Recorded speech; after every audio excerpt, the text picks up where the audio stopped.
The 6 to 7 Figure Show, episode 50. Let's hit it. Broadcasting from the Valley of the Sun outside Phoenix, Arizona. This is the 6 to 7 Figure Show. Tired of working so hard and having no time? Take your 6-figure practice and turn it to a thriving 7-figure enterprise. And now, your host, author, speaker, mentor, and strategist, Frank Bria. Hey everyone, welcome to the 6 to 7 Figure Show. I'm your host, Frank Bria. Today, we are absolutely thrilled that Dan Kuschell is joining us today. He helps entrepreneurs get unstuck by implementing unique systems that achieve accelerated growth. He's got 25 years of experience, started more than 11 companies, coached over 5,000 entrepreneurs from a variety of different industries around the world. He's rated as a top 25 influencer by Influencive, and his podcast is even recommended by Forbes magazine. Dan, and the podcast is? growthtofreedom.com. growthtofreedom.com. Yes. Yeah. I mean, that's quite the impressive list to be on from Forbes, your podcast. So welcome to the show, by the way. Thanks for taking the time. Absolutely, Frank. It's an honor to be here. I know we have Jeremy Weiss and John Corcoran in part to thank for this. That's right.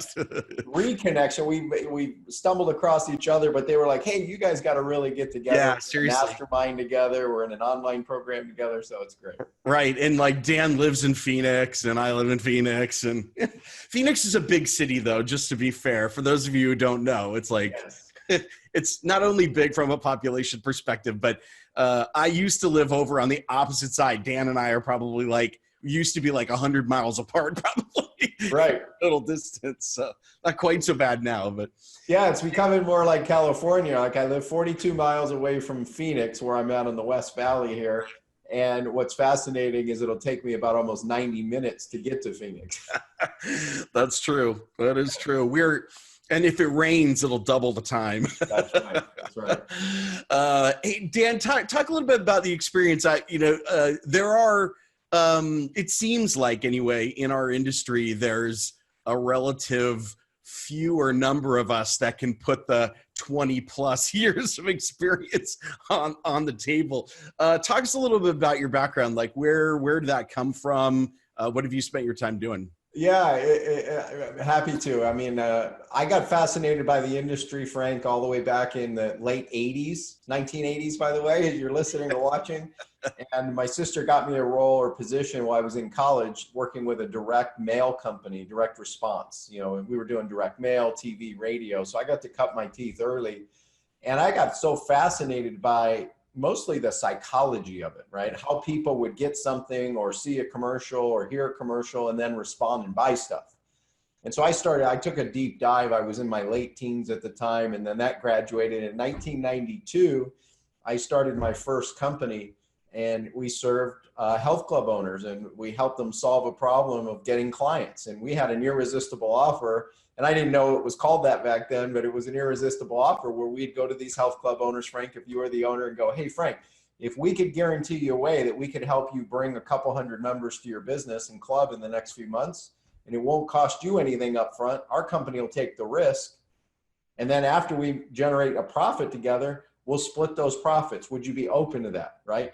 And so it was a great door opener. Right. And that led to the conversation. And then we do more client selection to identify who, that's another lesson, client selection being, really, really important. And, I was in my 20s, so there were times, frankly, people ask me regularly, Frank, they go, what's the biggest mistake you make? I'm going to go client selection. Right. And, that started back then. And, I think it still holds true for most of us today. Yeah. And so I started that. And, since that time, fast forward, Frank, I've had 11 companies. What does that mean? I've crashed and burned a few. I had 3 of the 11 that I had to bury in the backyard. So I've got that t-shirt that's pretty soiled, and experience from it. And then I've had a handful of successes, a few 7-figure, 8-figure companies. I was very fortunate and blessed to build, you know how a lot of coaches or consultants have this dream of building like an empire in coaching or publishing or whatever. And I did too. And I had a business we grew from scratch. It started in my den. I had one person who was volunteering with me. We grew it from there into a little office, had like 4 people in it. And then it grew to like 20 people. And then it grew to 40. Then it grew to 175, almost 200 people, a couple offices. It grew to 25 million a year. And then I was blessed and I was able to, set up some systems, get myself out of like a guru place in the coaching business and sell it. And it was acquired by a company doing over 100 million a year. I believe they did close to $1 billion in revenue on the East Coast. And I was able to take some time to reflect. And since that time, I've been able to be a dad, which is really my number one thing today, and a husband, 1A and 1B, if you will. And then the business stuff. And now I get to serve clients to help them get unstuck, to help them get more, clients, grow their profits, and have a lot of fun just working with some amazing leaders out there. Yeah, that's a great background. I only sort of am mildly chuckling at some of the lines because anyone of us who have done any kind of company building have definitely crashed a few of those into the ground. I have my share of horror stories of crashing. It's a great lesson to be learned. But it's interesting as you are talking. This is actually one of the things I feel really passionate about. I'd love to hear your experience on this. Is for folks who have, and I'm gonna offend some people and just kind of say real business experience, like you're describing. Have been through this concept of exit, right? And exit can mean different things to different people. And you described a really fascinating exit where you've got systems and processes you can remove yourself. A lot of people think of exits as IPOs or buyouts or whatever. It doesn't have to be that way. But as you're talking about this dream that a lot of people have of setting up their company, they really don't think about business models and systems for what comes next, it seems. And folks like you and me who have kind of been there, done that, are bringing this newer concept of, do you actually have a business model that's going to be sustainable past this place of where you actually want to go? And I'm just curious if you run into that with your clients where in some senses they haven't even thought through what they're going to have to put in place in order to make it to that next stage. Yeah, well, we see, I imagine you see this too, right, Frank, is that, there's different levels, right? Because the mindset, the skills, the capabilities that get us from, say, 0, a few 100,000 to 1 million is different than going from 1 to 3 million different, like from 3 to about 10 million, 10 million to 20 million, 20 million and above is, another set of systems and the people that got you from each of those places are usually not the people that are going to get you there either, right? Which is another set of learning lessons. And so what I found, is that sometimes, moving out of the one-on-one model, right, which, your show 6 to 7 figures, right, in many ways shows people, it teaches people, it guides people how to move from like this one-on-one model to a one-to-many model to free yourself up, right? That's like one of the most powerful things. However, realize that most people in our business, it's a fantasy. Yeah. They never really take the time to put the systems or processes in place. And so, a lesson, whether you're small, getting started, whether you're huge, one of the lessons I learned, Frank, in this is like a mind model around every business. Every successful business, I don't know how big or how small, really has a few key compartments in it. And when you can compartmentalize, you can start taking the hat off in that role or that place and get someone else assigned to it. Like the best thing I ever did, like one of the fastest ways for a company to grow and double, and I've seen some of you had a buddy of ours, Mitch Russo, on the show. You had Gene Hammond on not too long ago. He works with CEOs in Inc. 500 companies, right? Yep. So again, the capabilities, but regardless of the size of your business right now, if you're new, if you're in the 6-figure, 7-figure, even 8-figure plus, you've got a few compartments. Number one is chances are you are the visionary, you're the creator, you're the innovator, you're disruptive. You probably love shiny new objects. I won't speak for Frank, but I know I do. That's why I had 11 companies. No. I'll tag myself on that one for sure. Yeah. So embrace that, by the way, in yourself. You don't have to go become like an analytical freak. You can bring someone in who can help support you in giving you what you want as it relates to that stuff, right? So it's the visionary, it's the creator, the innovator, right? Then you want to have like either a team or in the beginning, it's essentially someone who can help you implement, right? This could be looked at like, my favorite role is a project coordinator for most visionary types. Project coordinator will save your life. It'll save your business if you get a good one. You'll struggle and be feeling like you're having to work 100 hours a week if you don't. And I've been on both sides of that. So I really feel like I understand that DNA. And it's hard to let, and the number one thing, Frank, I don't know if you found this to be true at all levels, man. Even the 8-figure people who've kind of figured some of this stuff out, hardest thing is letting go. Oh yeah. Letting go, sure. Right? And especially in like consulting, coaching, training, intellectual property, publishing and such. So it's that second layer is that we'll call it the implementer. Then you've got the department. I like to separate marketing and sales. So 2 separate departments, marketing and sales. You got to have today more than ever, you got to have some people in charge of implementing and being in charge of your marketing. You got to have some people in charge of sales. One of the fastest ways beyond that project coordinator I found for myself, my clients and others, doubling the business is getting some people in a role where you've got a flow of leads through marketing, going to a group assigned 1, 2, 3 people if you're small, right? And I've found that a sweet spot is have at least 3 salespeople, because salespeople have a certain DNA. We can talk about that stuff. I don't want to get too far in the weeds on this, but it's a fascinating thing when you learn it, why 1 salesperson will kill your business.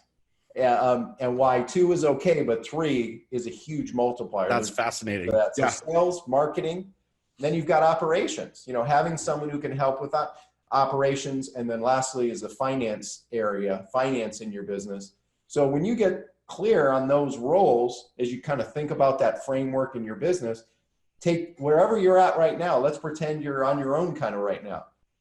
You're going to wear a hat in each of those handful of categories. When you can take the hat off and get it to someone else in that area and let them be fully responsible for the outcome, you're in charge of it, but they're in control, or you're in control of it, they're in charge of it, right? Yeah. That's when the game can start to change. It's, I learned this the hard way. I crashed a few companies before I got to the one that I ultimately built.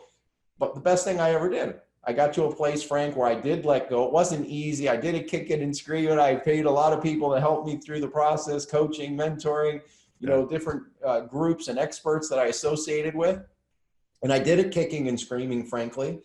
But I found people better than me. I found people better than me in finance. I found people better than me at sales. I found people that could keep, like marketing, I love. Like I have a real appreciation, respect, love for marketing. However, things change so fast, you can be in charge and in control, but have a team that really are badass doing what they do to help you with the marketing pieces. And that's where the real leverage. Okay, at our peak, we were generating over, a couple thousand new clients a week through our educational products that then led into our coaching business, right? At our peak, when we sold the company, we had generated over 200,000 clients. Right? Yeah, our list, size was over 1.5 million people, through our model, through our focus, right? That didn't happen because I was the one doing it all. I can assure you that we had some really great people. Anyway, it's a few things. Yeah, no, it's hard to keep that infrastructure going on your own. I think people who have never been there, done that, they can't see that that's actually a lot of, plates to keep spinning in the air. You said something though, Dan, that I want to touch on, which to me is like the classic differentiator between a CEO leader and a naive entrepreneur. And I'm just going to kind of, make those distinctions. You talked about hiring smarter people than you, getting them into those roles. And I see entrepreneurs making this mistake all the time where, and this is related to the letting go thing, where they want to have people working for them that they can sort of train up and make sure they do it their way. And I get into this discussion all the time with them and I say, why would you want to do that? Like, who says your way is the best way? Like, why wouldn't you, bring in the best and the brightest from outside and get some outside perspectives? And there is a little resistance to doing that, I think, whether it's ego or experience, but I don't know what your experience has been in this, but this does seem to be a designator, a distinctive feature from folks who end up being the CEO leader versus those who are simply managing teams and projects. Yeah, it's like, a lot of people talk about mindset, right? One of the trademarks we had early on years ago was the millionaire's mindset, right? And I have a new distinction today, right? Mindset and having a great mindset is important, but it's really about mind shift, right? Yeah. It's having a mind shift and being able to shift to, these other capabilities and layers, and right. And I am not a person who, like a typical traditional CEO, Frank, truth be told, I'll speak to the elephant in the room. I don't see myself like your typical, because I don't like admin stuff. I don't like the management kind of piece of, but I love the visionary creating stuff, and I love the innovative stuff, and I love coaching people, right? And like, there's a way to create the right framework in your business to become the CEO that you love being as a coach, visionary innovator, and not have the weight of like all this management stuff, right? We have a checklist that I built for me years ago that I shared, and I'll be happy we can make it available if you want here as well. That kind of just takes people through a framework of, like, for me, I use it even now. I got it right over here on my wall, that I just use it as a checklist that, just make sure I'm doing certain things with the team and getting certain numbers and all these things. Some of the admin things that I don't love, I use the checklist to help keep me on track and make sure the things I need to do to run the businesses correctly. And I found that clients who use this love it, especially if they're the creative DNA, the visionary, the leader type. So that's one part. The other part, as it relates to this is finding people better than you, right? Which you brought up. And like I said, I had a hard time with that in the beginning, but I'm thinking of a couple, like sales reps that I had in my, and we had about 120 sales reps at our peak, right? Out of the almost 200 team members. And a couple of them that jump out, like Greg was one of the most talented salespeople in the world. And so the mind shift, going back to that idea, take business out of the way. Let's go to the movie business, which most people can relate. You could even do this with sports in another way, right? Like in the movie business, what role do you want to play? Do you want to play the role of an actor all the time? Yeah. Right? And grind through being an actor, right? And what do? Well, what's the hierarchy in the movie business? You've got actors and actresses. You've got essentially, and I'm going to simplify this, you've got directors, right, that kind of manage the set and then you've got producers, and then you've got the movie group, right? You've got the group that is the major movie producers. So let's look at James Cameron. Well, James Cameron, he's acted in a few movies, right? And, they've had success, but he was not a main character. He's not even that good of an actor. So what did he do? He found people that were better actors, that were more likable in the marketplace. Yep. And what did he do? He didn't even become the director. He played a role of producer and the production studio. And what does James Cameron do as the production studio with his main studio? He has about 10 movies every few years, if you add it up over a few years going, and he'll get one that'll be a huge home run, like an Avatar, right? An Avatar movie that sets all kinds of records. And then he's got others that are okay, and then he's got some that bomb. But because he's the production studio running it, coordinating, he has directors, he's got producers, and he's got actors. What if you made that shift as you're watching or listening right now? Like, what if you shifted the role from actor in your business, or even director in your business, and even producer? And you started to look at, how can I become the movie studio? You could take that same framework, Frank, right? Yep. In sports. I'm a huge sports nut, but you look at like my wife's favorite team, and my wife is a huge Dallas Cowboy fan. You might hate me now, and I get that. That's okay. I know, like half the audience is now shut off. Yeah, I know. They're just like, this is too cool. But so my wife's favorite team is the Dallas Cowboys. So Jerry Jones, the owner, right? He owns the team, but how often does he play on Sundays? He doesn't. Yeah. Right. He can't. He's too old, right? Now, he does do something that most owners shouldn't do, which is be the general manager as well. But he's brought his son in now, who's really bright and really kind of playing that role for him, at least as a sounding board, right? That he trusts, that he's gotten a good role. And then he's got a coaching staff, numerous coaching staff, and then he's got his players. Again, What if you looked at your business as you're watching or listening right now and started thinking from a bigger place? Right. That's that mind shift that we're talking about. How would it impact? I know for me, when I finally got that, when it finally connected to me, I was like, wow, I can have a guy like Greg, instead of me like being pissed off and like competing with Greg, because he was, in my opinion, now looking back, better at sales than me in what we did.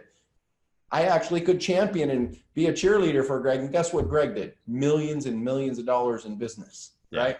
Or Paul, very similarly, probably the most talented person I ever, and he went and started multiple businesses now, and he's done incredibly, incredibly well, built multi-million-dollar businesses from it, right? Yeah. And others just like that. So it takes taking that hat off, making that mind shift, going from a mindset to a mind shift, and then wearing that hat of going, hey, let me become the movie production studio in our business. Anyway, I hope that framework helps. No, it is. And I think that I think for the vast majority of people who are at that 6-figure mark and are trying to scale up to 7 are definitely still the players on the field, are definitely still the actors in the movie, and are trying to figure out how to make that shift and to move it up. And for me anyway, I want to be the guy who's making 1% off all the Marvel memorabilia and the action figures. Anyway, that's great stuff. I want to pivot a little bit to how you're currently working with clients. So what is your typical, I know you've got experience across a number of different industries and different business sizes. Who are you typically working with from a client base today? What's your sweet spot? Yeah, so we find that clients that are in about a 2 million plus range, right, where they want to, get to that 10 million mark and they're hungry. Like there's some that like they get to a couple million, which if done right can be a great business. I've got one client we just worked with recently where he's just happy being a couple $1 million business a year. Yeah. He said, he works about 4 to 6 hours a week, believe it or not. Like amazing guy, amazing business, amazing model, right? Our sweet spot are those who love marketing, who or at least appreciate it. They're hungry to put it in place. They want to go from that 2 million mark. They want to get to 10 million. They want to do it yesterday. They're willing to invest, right? Not only in advertising, but in team and growth and scaling. They want to do it smart, right? But that's our sweet. What we do, Frank, is we help reduce suffering, right? For entrepreneurs, help create more freedom by helping implement. I many times will bring many of our systems, modify them slightly for the businesses and allow them to get more freedom because now it's more of a team running the business instead of them running the business, right? They get to spend more time with their family. Like me, I 4 days a week, I'm very blessed. I get to go and, be a coach for my son's football team. He's 11, right? So I didn't realize it was going to be this much time commitment, but I'm just having a blast. He plays quarterback. He's just excelling amazingly. And I'm having a blast being able to do that. I wouldn't have been able to do that 15, 18 years ago because I was working 100 hours a week in my business, right? I was doing all the things that we're talking about. And so I spent a lot of time coaching my son's football team, or at least helping, right? It's all volunteer, like when you're with kids this age. So volunteering, and we've got some other coaches there. And then I work with these clients that are wanting to grow and scale, and potentially even set up to exit, at least to free themselves up with less stress.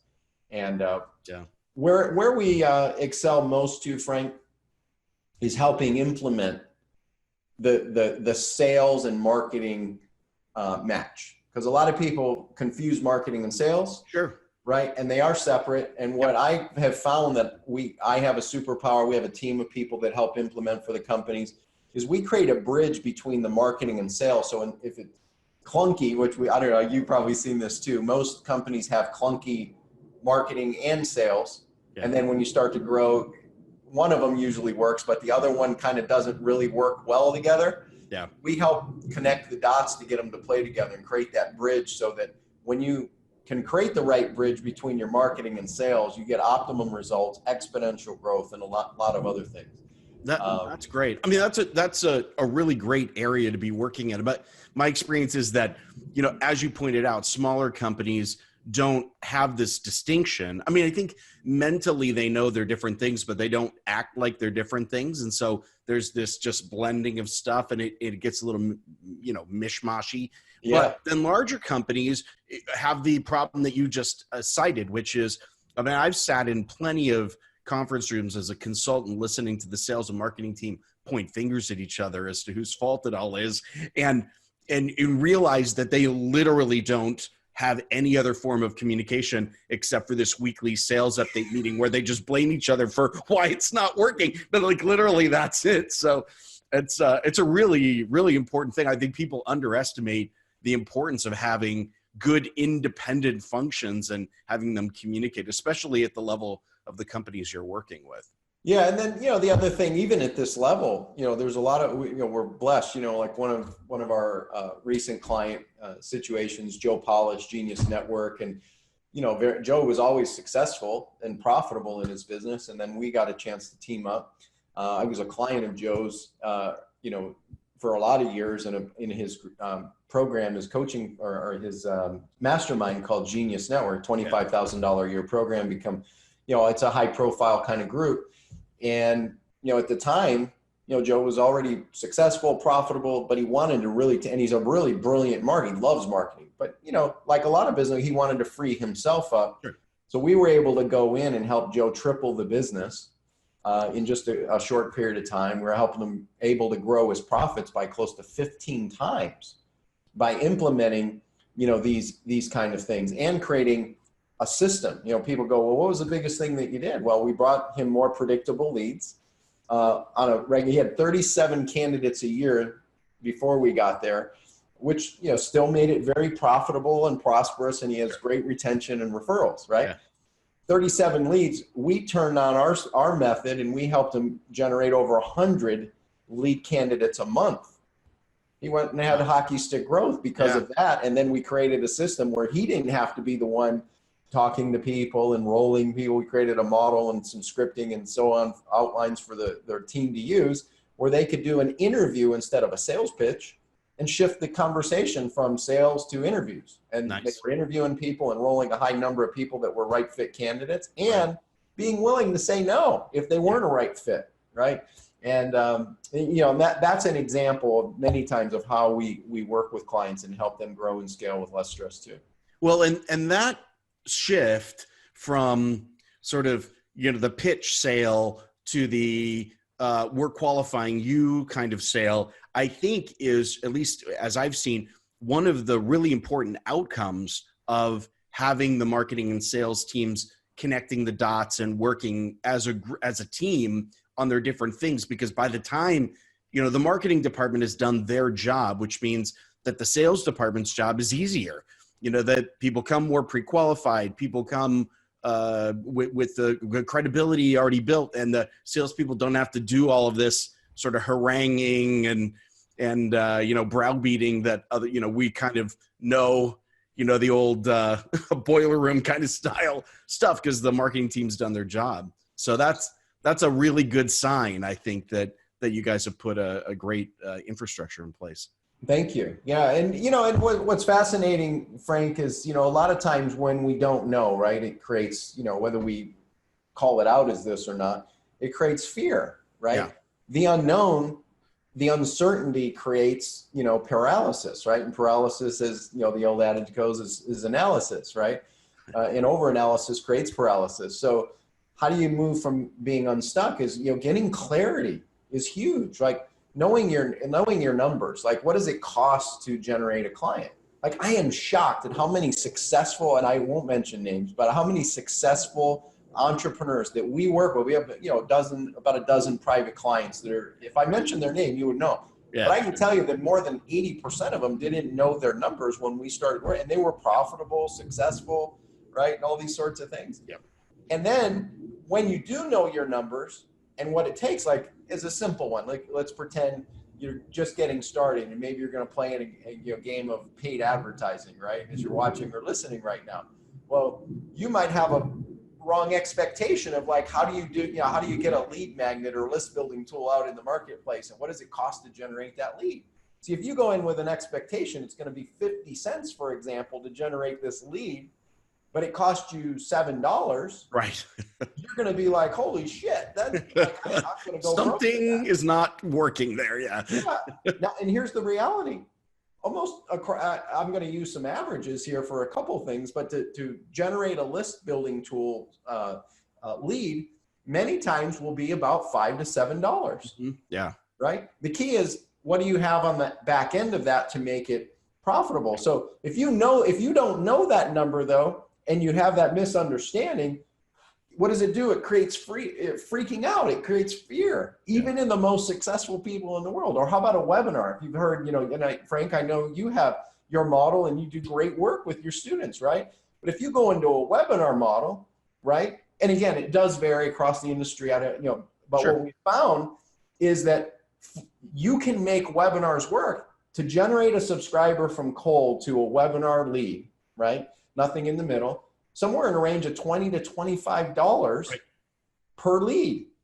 But if you go in and think, oh, I'm going to generate a lead for $1 and now it's 25 to, maybe sometimes, we've got clients that are very profitable company. I'm sure you do too, Frank, that are $40 and $50. Yeah. Right. So again, having the ability to work with someone like Frank or work with someone who can give you real insight and tell you the truth about like, what's it going to take? And then you can work your own, or maybe they just bring the numbers to you and go, here's what we've found, kind of almost like what we're doing here. Like I've got one client right now, Frank, where to acquire a client to attend an event that they host costs them $987. Yeah. To generate that client, $987 to attend this event.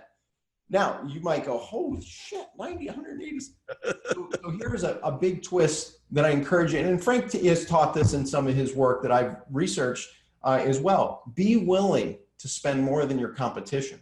Yeah. See, if you're willing to invest and spend more than your in a smart way, right? Now I'll get to the outcome here in a second, but in a smart way, you'll be able to outlast your competition, you'll be able to do more. And here's why this is so critical right now to work with people like Frank and others who are experts at this. In the next 12 to 18 months, business is going to change. Now, I don't share this with you to have you like freeze. Yeah. I share this with you, A, to get prepared, and B, to realize you are one of the most exciting times in history. Because what happens when we see a market suppress? What happens when we see the economy take a downturn? What happens when we see advertising costs skyrocket? Yeah. It basically wipes out all the average Joes. Right. Who have no real tolerance and no real business being in business.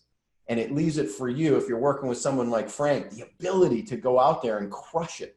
Real wealth is built when the market goes down. Real wealth can be built when ad costs are doubling, because if you have it right, you can outlast and outspend and outprofit your kind. It's not about what it costs to generate, it's what's the ROI. So this particular $987, he has an event model and he has a certain type of program that he offers. I won't go into we have NDAs with our clients and such, but $987 to acquire the client. They go through a 3-day experience. It's like so immersive and so interactive that people are transformed when they come out of this event for business. It's a business growth type training. When they come out of it, many times over 60% of the people that attend will go deeper with him in a higher level program. The average sale is about $87,000. Yeah. Value, right? Yeah. So $987 to generate, somewhere in a neighborhood of about 20 to 1 ROI. Yep. How would you, if you knew those numbers, they'll go in at cost to acquire and also the long-term value. That connecting those dots can be a game changer. Anyway, there's more. I get pretty excited, as you can tell, about this stuff, Frank. But you've given great insight into these numbers. I think for a lot of people, and I totally agree with you. I love this focus on the data and the return on investment. Is literally that's the first thing we do with our elite clients. We sit down and we build a cash flow plan, and I smiled again as you kind of said. There's a lot of people who you would know who don't know these numbers, because I can't tell you how many times I've had the entrepreneur say, I have never understood my business before until I got this. And a lot of people do have these misconceptions about what it costs to actually acquire a customer. And your numbers basically align with my experience as well. So that's great insight. I think you've laid it down for folks. We are unfortunately running out of time, so because I would love to continue this dialogue with you. We'll have to do it another time. But one last question for you. Well, two real quick. One, there's going to be a lot of people who are watching this or listening to this and thinking, geez, like Dan's got to be the guy I need to work with here, but we're not at the $2 million mark yet. So what is the number one thing that the folks who are growing to your marketplace should be working on right now if they've basically written your name down on a piece of paper and said, this is my goal, we want to be able to hire Dan? What should they be focused on? Well, number one, I would say, I would hope someone would have given me this advice. I remember back in like the early 90s, I sat down with a guy named Michael Wicked, who was a big Nightingale Conant author at the time. And I asked him, I said, hey, what would you do if you were me? I was kind of evolving my business. I started being excited about publishing and my coaching. He said, well, there's a handful of people I would encourage you to go learn from, right? Now, what I would encourage you to do as you're listening or watching right now is find somebody like Frank, right? Or find somebody in your area, or find a group, or find a community where you can go learn from the best in the world, right? That'll save you so much time. Like my son who's 11, like I'm not his quarterback coach, right? I have gotten a quarterback coach that I've hired, 2 of them actually, that work with my son to help him. Now I am there to help support on off days when they're not available. Sure. But I know the right training because I'm working with the best coaches, right? One of them happened to work with the assistant coach who worked with Nick Saban. Like, how lucky am I? I'm so blessed. But that's where coaching, masterminding. So find somebody, find a group, whether Frank or other. I'm sure he would say something similar if it's not right. If you want to go deeper with some, I've had many people, Frank, probably like you. I mean, your podcast is amazing. The guests you bring on are awesome. We have a podcast. We've got over 250 hours of insights, wisdom, strategy. I mean, many people, because of the way our model works, it's really like free or high price, with high profile type of clients in many cases. And so I've had many people go, hey, your free stuff is better than most paid stuff that I've ever gotten. And so if you want to go deeper, go check out growthtofreedom.com. We also have a webinar model that we rotate around with different pieces as we hear, different conversations. Again, that's also free. You can go to championbusinessblueprint.com. That's championbusinessblueprint.com. And if you want to schedule a call, right, if your business is on a run rate that's at least 7 figures and you want to schedule a call privately, you can go to breakthroughstrategycall.com, breakthroughstrategycall.com. You have a conversation with one of our team. What we find many times is 97 out of 100 people we would ever talk to aren't a good fit for us right now with where we're at with what we're doing and how we're focused. But the resources that we have, the connection, again, similar to Frank, is just so large that we can help you connect the dots to get the best access that you need for what it is that you need. So those are a couple of ways. So all that being said, you're connected to Frank. Start there. I appreciate that. And we've got those links actually here below the video on the show notes page. If you're out listening to the audio out and about, come on back to the show notes page or the YouTube channel. We've got these links there. Thanks to that. Dan, you caught my second question there, which was how people connect with you. So thanks. We got that. Dan, thank you so much for this. You're the real deal. For those people who haven't figured it out by now, Dan knows what he's talking about. This isn't a lot of slush and fluff. Dan's been in the trenches and has done this. So you can tell that by the focus on the infrastructure and the systems you guys are building for your clients. So thanks so much for sharing that with us. Invaluable stuff. Absolutely, Frank. Pleasure to be here today. Thank you. Yeah, not a problem. And thank you all for being here. We know you're busy, got a lot of things you could be doing. So if you're spending your time with us, we really appreciate you taking the time and trusting us with your time and attention. And with that, thanks so much for being with us. This has been the 6 to 7 Figure Show. I'm your host, Frank Bria, and we will see you next time. All right, everyone, take care. Bye-bye.